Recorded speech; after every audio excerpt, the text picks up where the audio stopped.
Acalma meus passos, Senhor.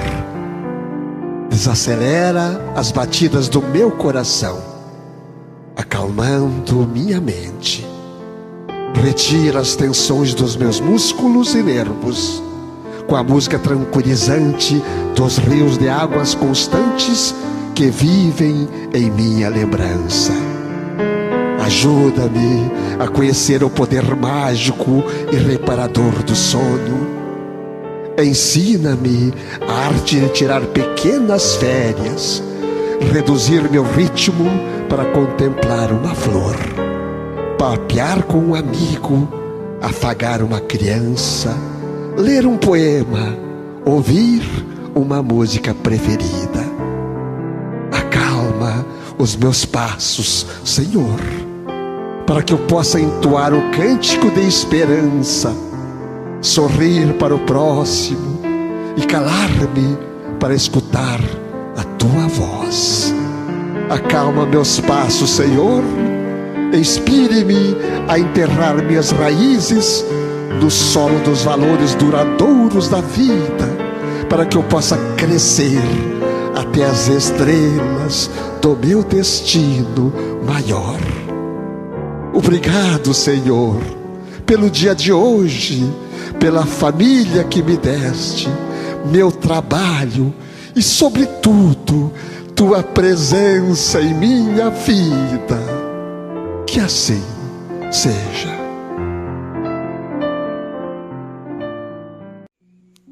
Senhoras e senhores, ao cumprimentá-los, estamos iniciando mais um diálogo espírita. A doutrina espírita passada a limpo. E neste momento convidamos o irmão Dilson Pereira de Barros para fazer a prece de abertura. Então, pessoal, onde quer que estejamos, nos nossos lares, aqui, nesta casa, neste hospital de almas, elevemos nossos pensamentos ao Pai. Passemos a respirar com mais calma, acalmando as batidas do nosso coração. Ó Deus, permita que os bons espíritos venham em nosso auxílio. Venham sempre e nos ampare sempre que necessitarmos.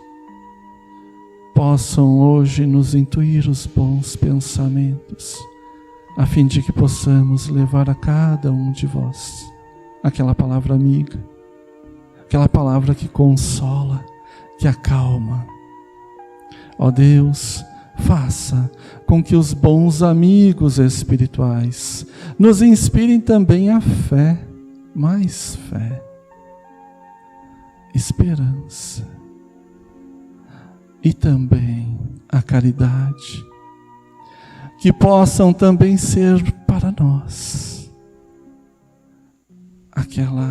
aquele apoio, as forças que necessitamos em todos os momentos, que possamos encontrar também com eles e sempre neles todas as forças que nos faltam para enfrentarmos e resistirmos os males da nossa vida. Sempre. Obrigado, Deus, que assim seja. O trabalho de hoje, meus irmãos, é firmeza e constância. Disse Paulo em 1 Coríntios 15:58. Portanto, meus amados irmãos, sede firme e constantes, sempre abundantes na obra do Senhor, sabendo que o vosso trabalho não é vão. Muita gente acredita que abraçar a fé será confiar-se ao êxtase improdutivo. A pretexto de garantir a iluminação da alma, muitos corações fogem à luta, trancando-se entre as quatro paredes do santuário doméstico, entre vigílias de adoração e pensamentos profundos acerca dos mistérios divinos, esquecendo-se de que todo o conjunto da vida é criação universal de Deus. Fé representa visão. Visão é conhecimento e capacidade de auxiliar. Quem penetrou a terra espiritual da verdade encontrou o trabalho por graça maior. O Senhor e os discípulos não viveram apenas na contemplação. Oravam, sim, porque ninguém pode sustentar-se sem o banho interior de silêncio, restaurando as próprias forças nas correntes superiores de energia sublime que fluem dos mananciais celestes. A prece e a reflexão constituem o lubrificante sutil em nossa máquina de experiências cotidianas. Importa reconhecer, porém, que o Mestre e os aprendizes lutaram, serviram e sofreram na lavoura ativa do bem, e que o Evangelho estabelece incessante trabalho para quantos lhe esposam os princípios salvadores. Aceitar o cristianismo é renovar-se para as alturas, e só o clima do serviço consegue reestruturar o espírito e santificar-lhe o destino.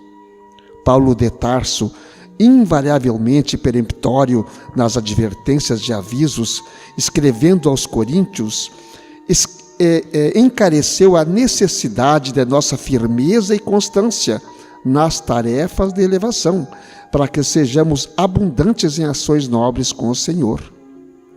Agir ajudando, criar alegria, concórdia e esperanças, abrir novos horizontes ao conhecimento superior e melhorar a vida, onde estivermos.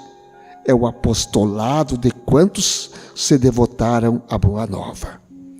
Procuremos as águas vivas da prece, para lenir o coração, mas não nos esqueçamos de acionar os nossos sentimentos, raciocínios e braços, no progresso e aperfeiçoamento de nós mesmos, de todos e de tudo, compreendendo que Jesus reclama obreiros diligentes para a edificação do seu reino em toda a terra.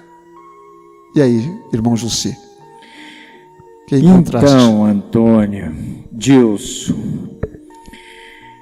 Paulo, na sua primeira carta aos Coríntios, que iniciou a reflexão, faz uma convocação aos cristãos.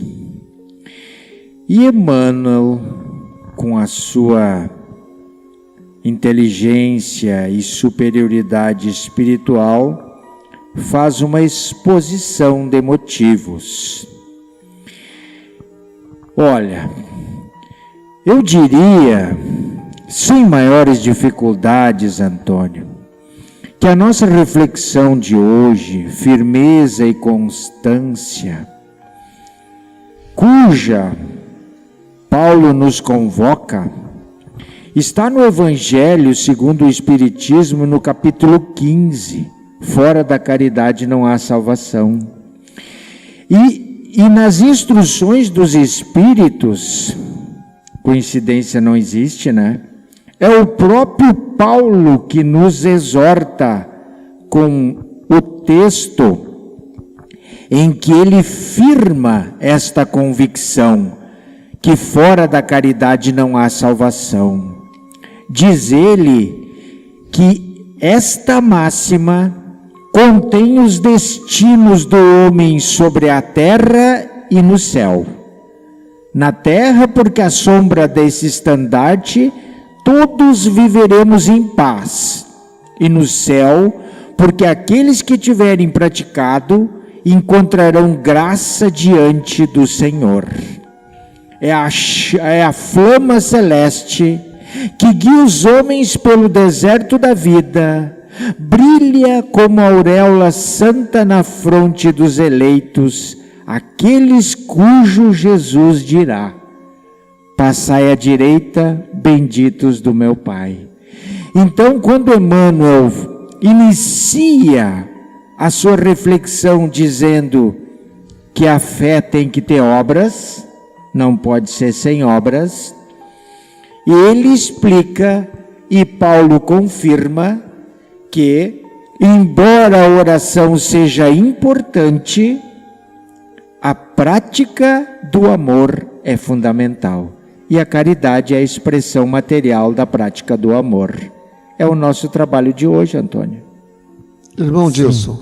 Fé, esperança e caridade, né? Qual o mais importante? Então, mas nosso Evangelho, os ensinamentos de Jesus, ele por toda parte que nós abrirmos, se abrirmos a uma casa, nós certamente encontraremos algum ensinamento que se encaixa.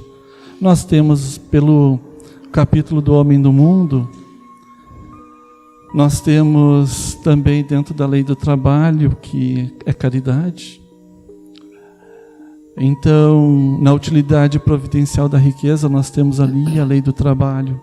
Nós temos a prece no Evangelho que trata muito bem também esse tema. E iniciando então pela caridade. Caridade pela qual Jesus começa o ensinamento dele. Vocês sabiam que Jesus aos 13 anos, ele inicia dizendo, ensinando a Maria.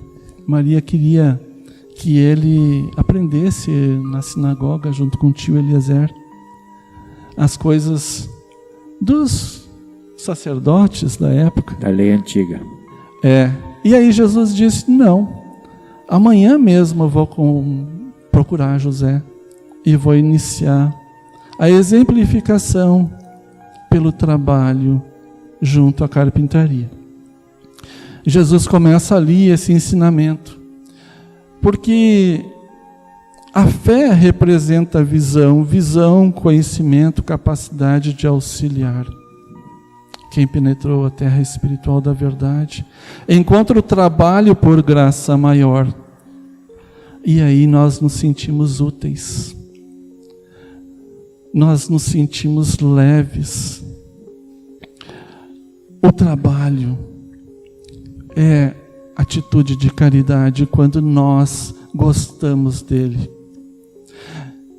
E quando nós não gostamos da atividade em si, que nós possamos gostar do resultado dele, do sentimento de ser útil. E eu gostaria de abordar hoje, Antônio, o momento pelo qual muitos hoje, perdendo esta sensibilidade da utilidade, desprezam a vida, sem a fé, estão procurando muitas vezes no suicídio a saída deste mundo.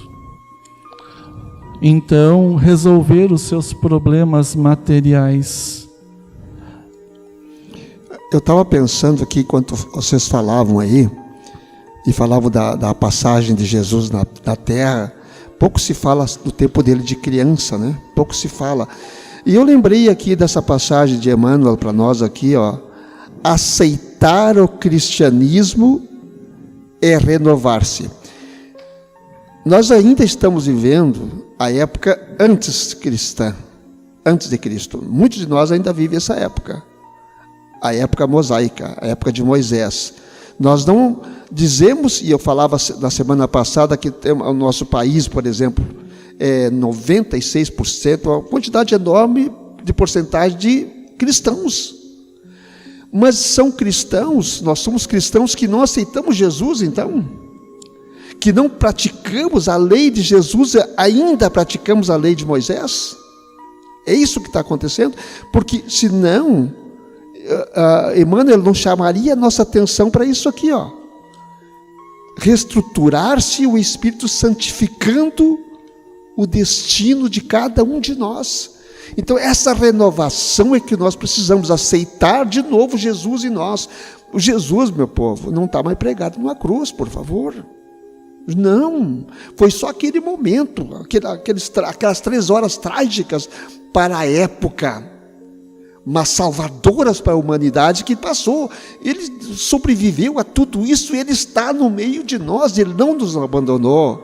Ele não está mais pregado numa cruz. Não, ele não está mais sangrando. É nós que sangramos agora. Porque não aceitamos essa lição maior da bondade, da caridade, que estou falando aqui, da fé, desta fé que não pode morrer. Vamos pensar agora em Jesus de novo? Antônio, a constatação, o cristianismo é predominante no Brasil. No Brasil, pelo menos, é predominante. Mas é uma das grandes religiões da Terra. Também. Né? Então ela tem uma força muito significativa sob o ponto de vista conceitual, Antônio. Olha o Jussi. Agora eu vou... Conceitual. Por quê? Porque nós, queridos irmãos, ainda estamos educados, criados para a felicidade fora de nós. Nas coisas, no ter, no outro, quando Jesus nos convoca para a felicidade dentro de nós. Por isso que quando a gente pensa em felicidade e tem dificuldade de entender o que nós estamos falando, felicidade vai ser o produto do amor desinteressado. E o amor desinteressado é a caridade em ação. Isso produz o que nós falamos outro dia, ocitocina, felicidade, alegria, bem-estar, paz. Mas nós temos que ver a vida a partir de dentro de nós. Viver o cristianismo e seguir Jesus significa compreender, dar a outra face, amar sem ser amado, perdoar sem ser perdoado. É Francisco de Assis, né? Bom, mas é um seguidor fiel do Mestre. E é isso que falta para a humanidade compreender nos ensinamentos desta criatura que o Antônio acabou de citar, o Mestre Jesus. Sim. Então, mas como colocarmos em prática e o indivíduo que está numa tristeza profunda, desistindo da vida? A famosa depressão, né? Que ele não se sente mais útil. Sim. Que ele perde aquela condição de graça pela vida. Como? Como nós podemos auxiliar nossos ouvintes? É uma pergunta? Pode ser.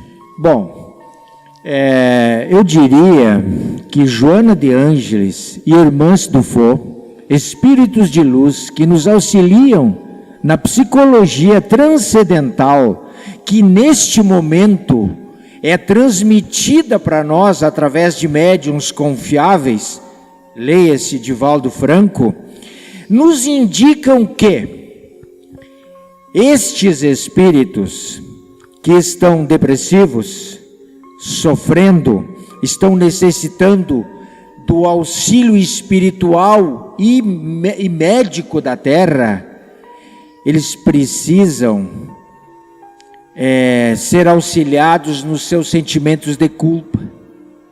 Vem de dentro uma melancolia, uma atrofia pela vida que faz com que eles não tenham sentimento nem gosto pelo nascer do sol, pelo seu grupo familiar, o interesse pelo que tem de mais simples na vida.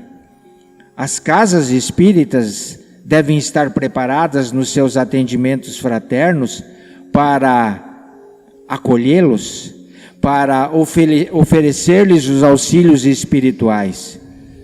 E a psicologia, a psiquiatria, para fornecer-lhes os medicamentos que vão mexer nos neurotransmissores e lhes devolver determinados hormônios que perderam com esta atrofia pelo gosto da vida. Aceitar Jesus como luz, aceitar Jesus como paz, Jesus como amor. Aceitação do cristianismo e não sentir culpa. Gente, não sintam culpas. Não existem culpas.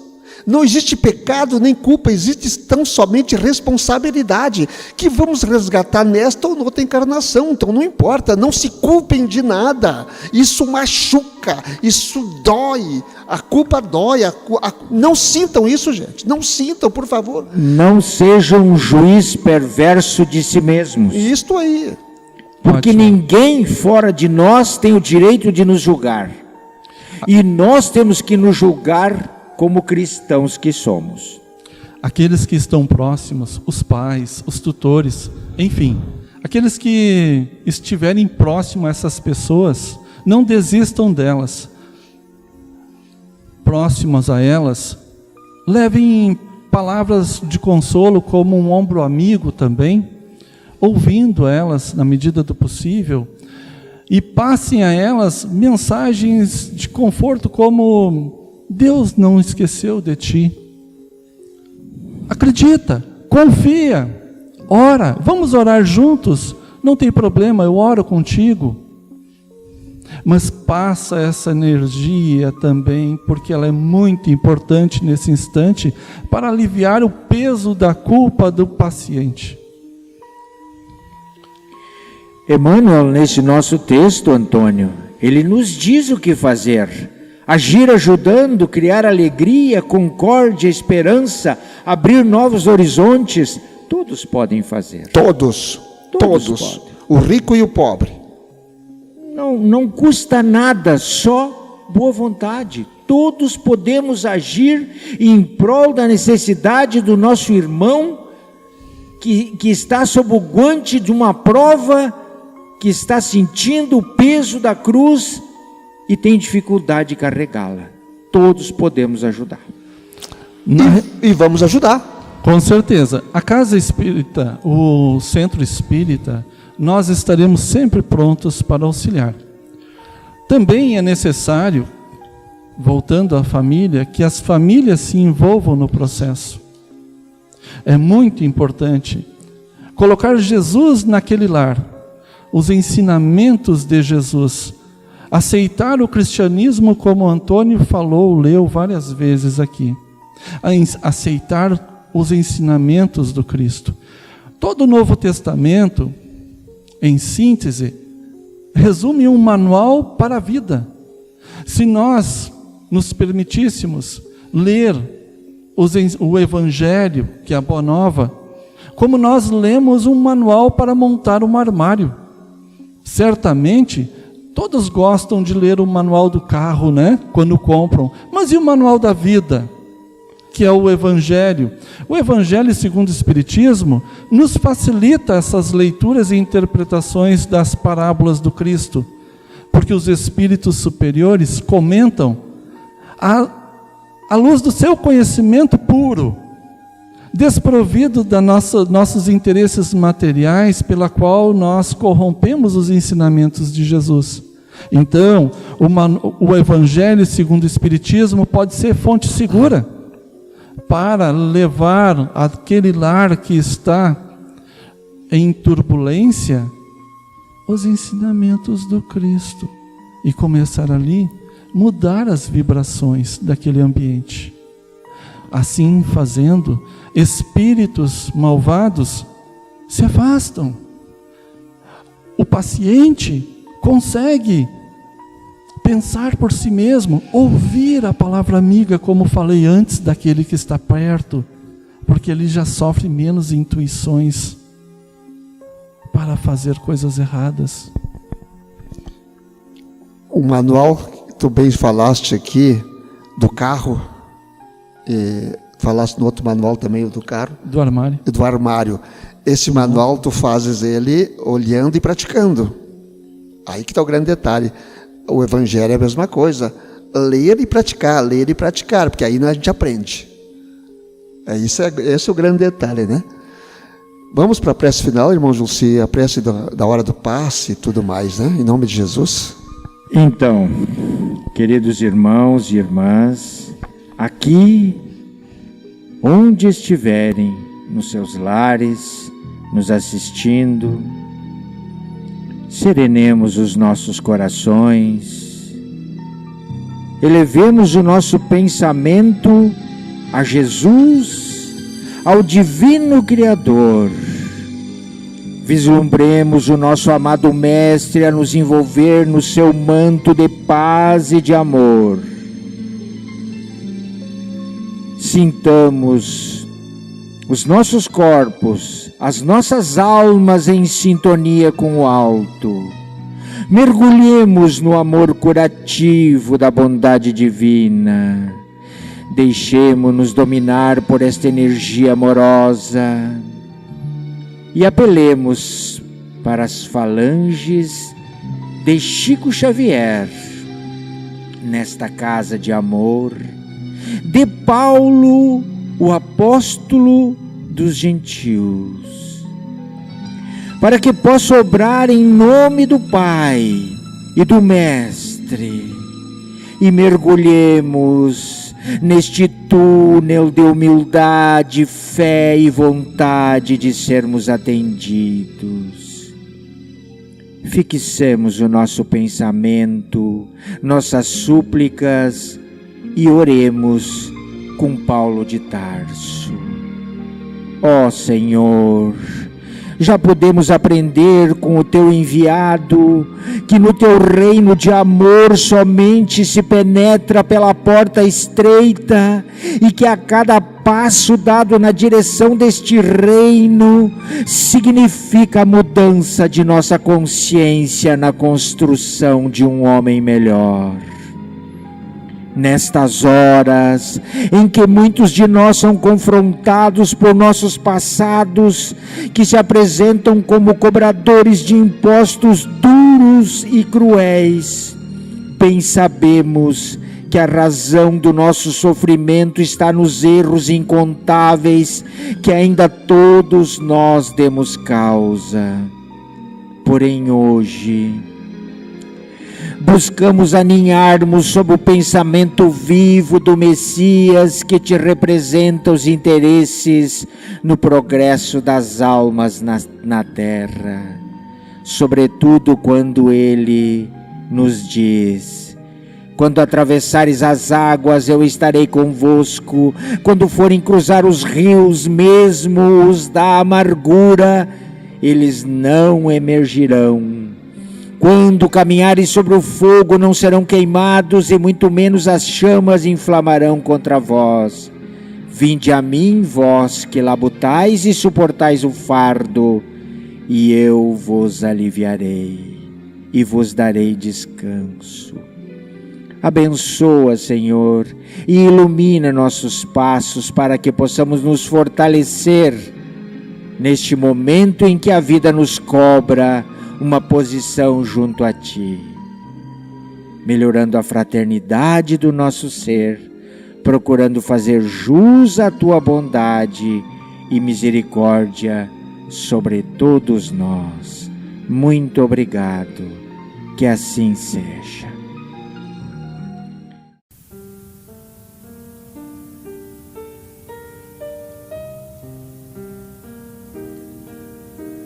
Senhor, fazei-me instrumento da vossa paz. Onde houver ódio, que eu leve o amor.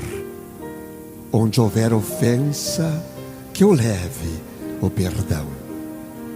Onde houver discórdia, que eu leve a união.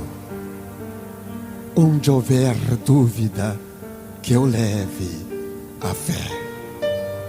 Onde houver erro, que eu leve a verdade. Onde houver desespero, que eu leve a esperança. Onde houver tristeza, que eu leve a alegria. Onde houver trevas, que eu leve a luz.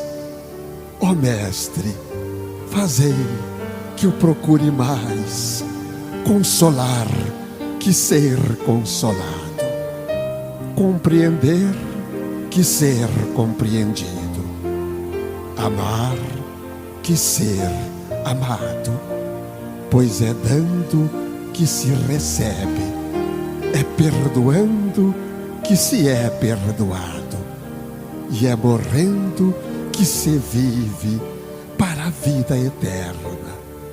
que é assim, serve.